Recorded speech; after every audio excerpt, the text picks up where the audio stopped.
Hello, welcome to Call Out to Cute. My name is Willurai. It's your first time on this channel. Thank you for being here. No matter who you are, where you come from, why you're here.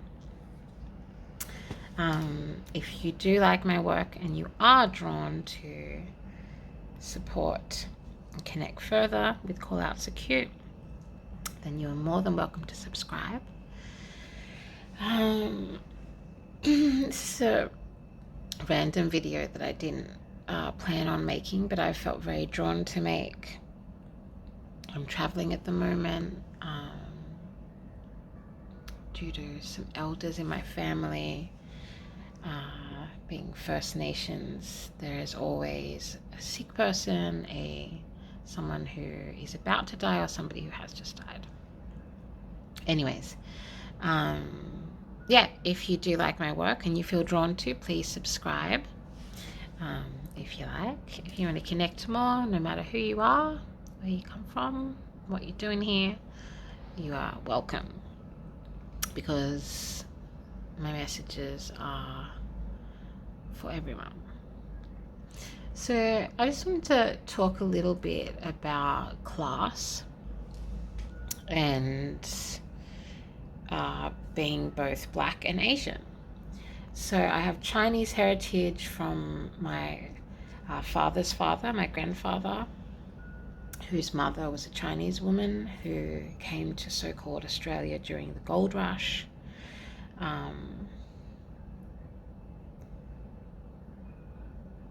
Well, that's the story we're told. I feel like it's kind of like her family would have come from the gold rush, for the gold rush. Anyways,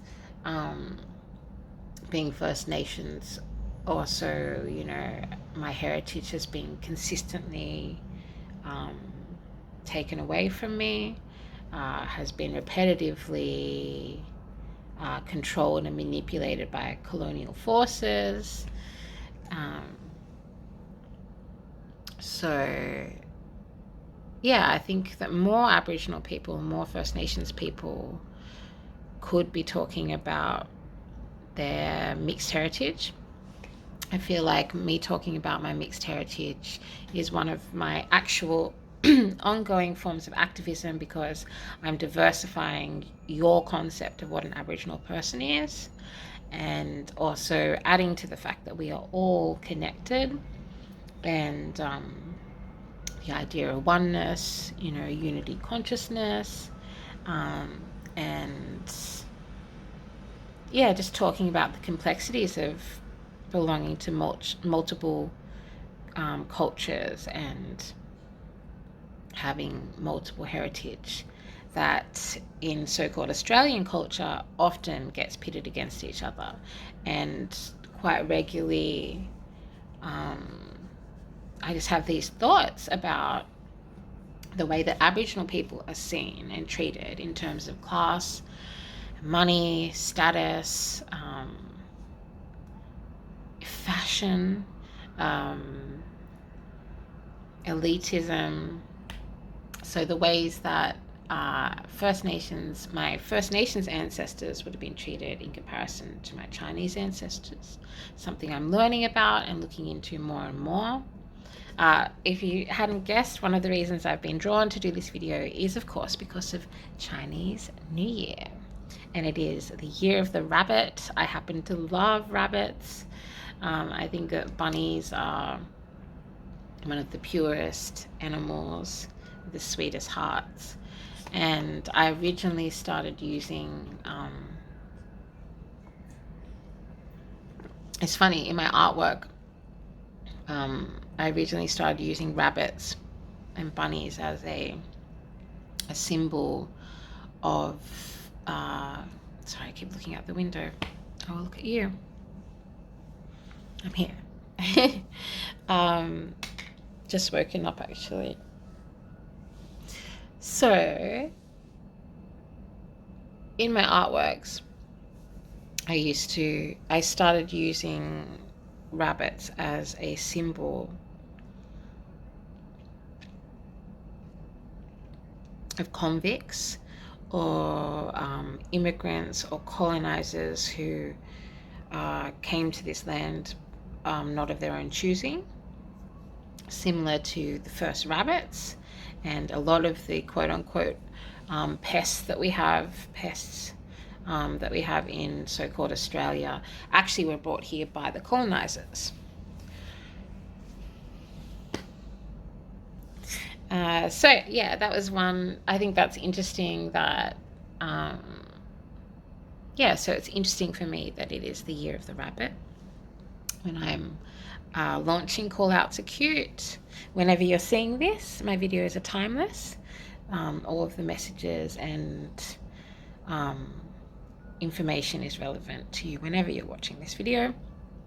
But for me, symbolically, it being the year of the rabbit and there being so much truths coming out around oppression, discrimination, Black Lives Matter, Black deaths in custody, as well as of course women and non-binary people, gender diverse people, trans people, having all of their identities being more out in the open.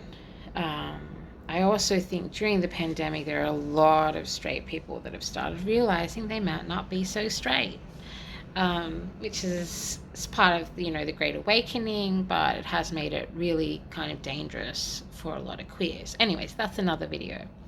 I'm really fascinated and mortified and horrified by the difference in the way that wealth is seen between Aboriginal people and Chinese people, Asian people, as well as education. Obviously, Australia has a very particular connection with China when it comes to education, when it comes to uni students, as well as developers. Property developers, big commercial property developers in some of the most important locations.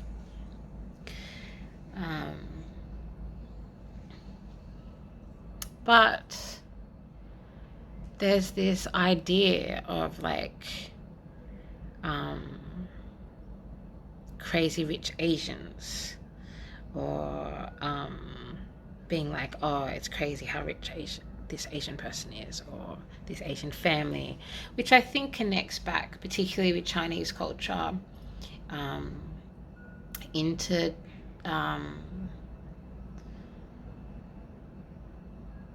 the structure of the imperial structure,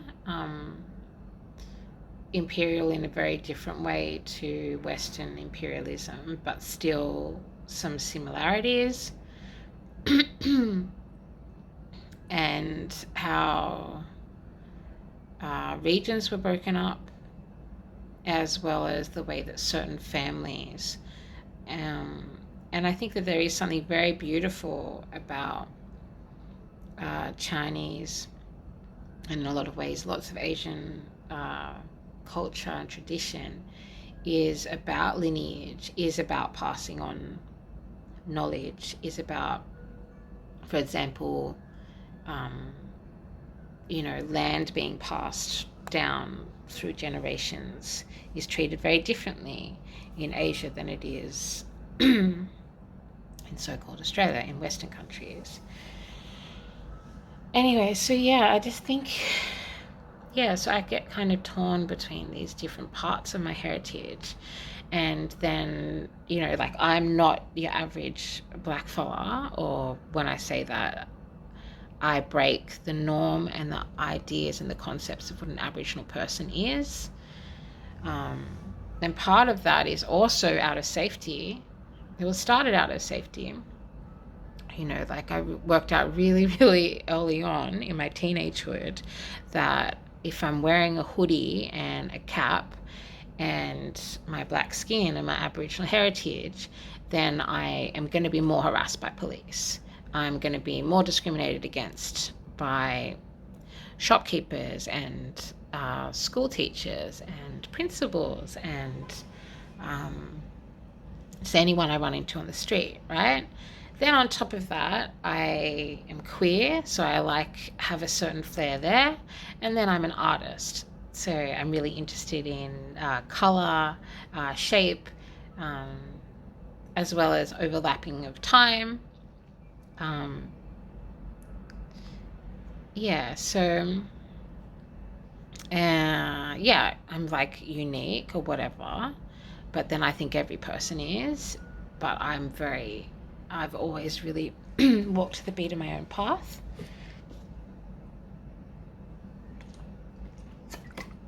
Or drum.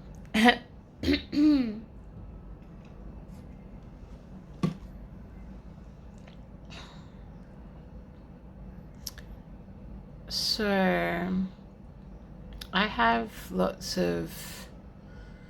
so people assume things about my status and about my connection with money and wealth, based on some really fucking stupid things, like, for example, who my family is. And they seem to want to eliminate the reality that I'm a chronically ill, disabled person, that I am in physical pain every single day of my life, that I'm neurodiverse, that I have multiple broken bones, that I live with an ongoing immune condition, which is actually a type of cancer that I kind of am always going to pretty much live with, that I I could talk about my disabilities, multiple more disabilities than that, but obviously the one that I've spoken about I think the most is the debilitating chronic migraines that I get. In terms of my migraines, my entire spine swelling up, my skin, get to a stage where basically I have this thing that's like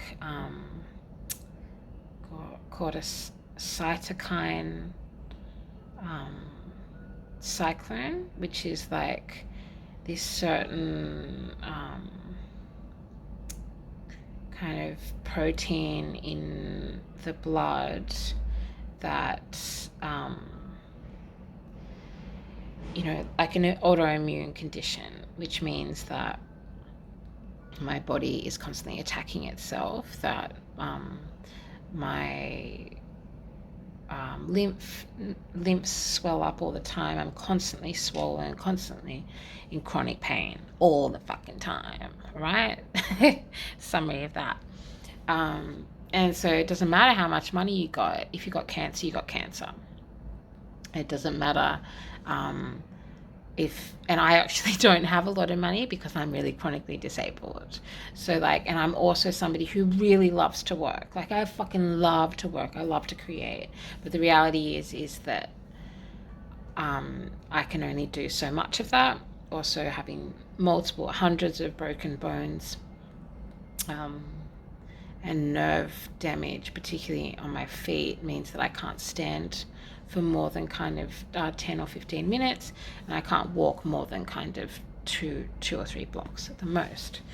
So I've been realizing recently that even though I've been advised to get walking aids, particularly to spend some time in wheelchairs, is that for me that's just another layer of discrimination that I'd be opening myself up to, which is really sad to say. But it's particularly the case because of who I am, which, by all of the hate speech and discrimination that I've been battling against and rising up above and transmuting like a queen. Thank you. Anyways, but it's all fuel for the fire, right? It's all educational. Educates me, and then I can share that education, and it becomes like a something that we're all doing together. I know everyone's going through their own demonic kind of darkest shadows, because that's part of the Great Awakening. How amazing we're all here together doing this. Anyways, So yeah, then I've also had other things, like I was dating someone once, and a very wealthy Jewish woman, I should say, person, and with an extremely wealthy family, which of course I don't actually like. I just saw her for who she was and what she stood for. She also identified, I think she still does, as an activist.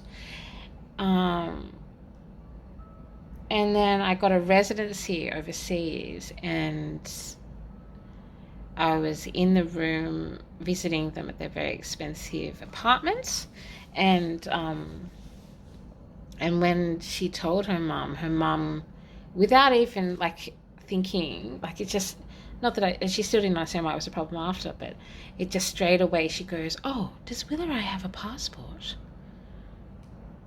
And I was like, they didn't realize I could hear, but yeah, and she was shocked that I had a passport because I'm Aboriginal. And she that was her experience of Aboriginal people, her understanding of Aboriginal people. And the reality is that there are a lot of First Nations people that, first of all, might not want to ever travel, that might not be engaging in this like contemporary Western matrix. I was born in a city, so that changes things as well. And much of my family and my community are in a city.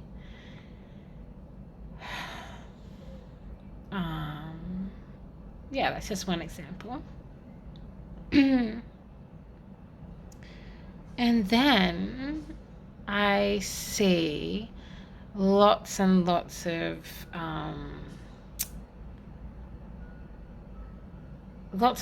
this like glamorization around money to do with Asian people and to do with specifically Chinese people. I know a lot of this comes from television, from those whack reality television shows. I think there was also a movie, maybe.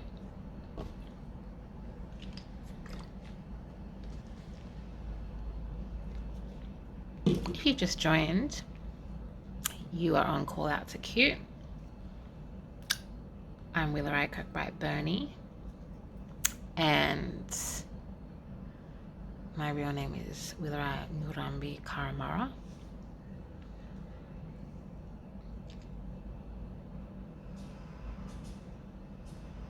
Hit like if you're enjoying this video. Subscribe if you really are enjoying it and you want to see more. Or you just want to see it for some reason. I don't care. Here we go. And so yeah, I just want to open up this conversation. Please comment if you have any opinions, if you have any feelings, if you have any thoughts about this. Don't be fucking racist in my comments. You'll be gone. Any hate speech, any trolls sitting at the back of the classroom, you either be quiet and listen, or fuck off, right? And just do not in any way be discriminatory or racist on my channel. You'll be gone, and then I'll probably just make art or talk about and learn from your experience and my experience together. So how long? 18 minutes. Okay, so I think this is the start of a conversation. I'm interested in obviously hearing from First Nations people, from Indigenous people, as well as from Chinese people and Asian people. And I didn't fully go into, because I'm still developing and learning, and trying to work out how to describe and talk about the connection between wealth, status, and education, which obviously has to do with universities a lot.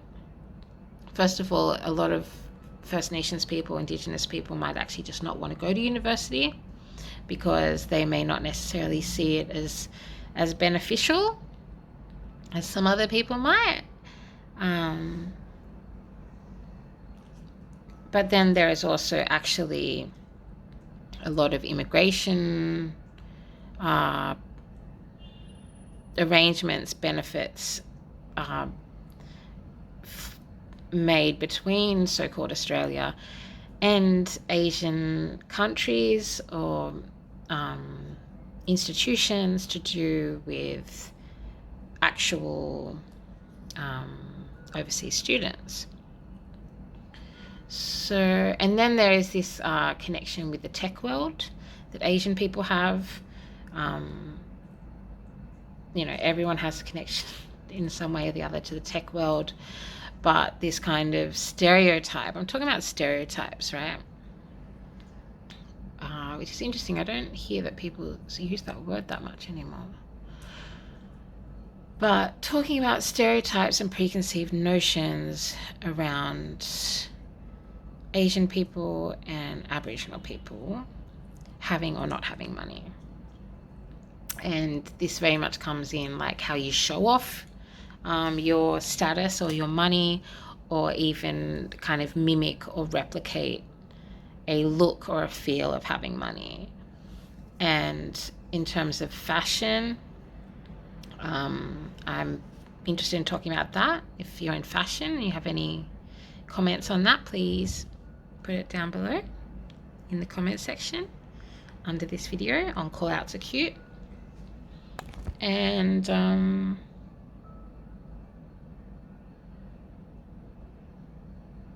then it ties into tall poppy syndrome, which is rife, like just riddled through the Aboriginal community. And that's something that was instilled from colonization when they started dividing up the children that they'd stolen based on their skin color. So lighter skinned Aboriginal kids were kept in the house and trained up and given an education, and darker skinned kids were sent out to work and turned into a different sort of slave. So the idea of showing off in Aboriginal community is now connected to, like, people say you're a big noter, or an uptown black, which is one of the most horrendous expressions. Also heard a lot of Aboriginal people actually talk about specifically my mother as, in fact, I'll just talk about it now. There's a very well-known Aboriginal activist in so-called Willurai who is an Aboriginal woman who I'm not going to mention the name of, but one of the most painful memories I have in terms of activism, because I really respected this woman in terms of activism, was her quite publicly on freaking Facebook, of course, the toxic portal of Facebook, calling my mother a coconut. And I'm sure many sad people, Aboriginal and non-Aboriginal, say the same thing about me. The idea of, and coconut, if you don't know that really racist term, it is the idea of looking black but being white inside. And it's like, you fucking idiots, like, we were colonized, we had our language stolen from us, we weren't allowed to practice our customs. My mum was literally adopted out at birth because she has black skin and she had a white mum. She's part of the stolen generation, but in a different way. So it's like they come, take away our culture, force us into trying to be more white for centuries, decades I should say, and then and now we're in a contemporary place where blackness, because of African American culture, I think, blackness is, a certain type of blackness is cool. And I think that is, well, I know that is also still based off of superiority and of this white savior complex stuff. So first of all, that's a really fucked up term and people should never use it. But yeah, when this Aboriginal activist, who's really quite well known in Warang, publicly said that about my family, and I know that she'd be saying exactly the same thing about me. It just made me realize a lot about Aboriginal activism and Aboriginal culture, and in terms of tall poppy syndrome, which I've known about and experienced since I was like really little, since I was like a kid. And yeah, I guess that's another good example of like, would that happen to a Chinese person who was advocating against Asian hate, which has been just disgusting. The other reason I'm drawn to make this video is because lots of fucked up decisions have been made around the pandemic and China, and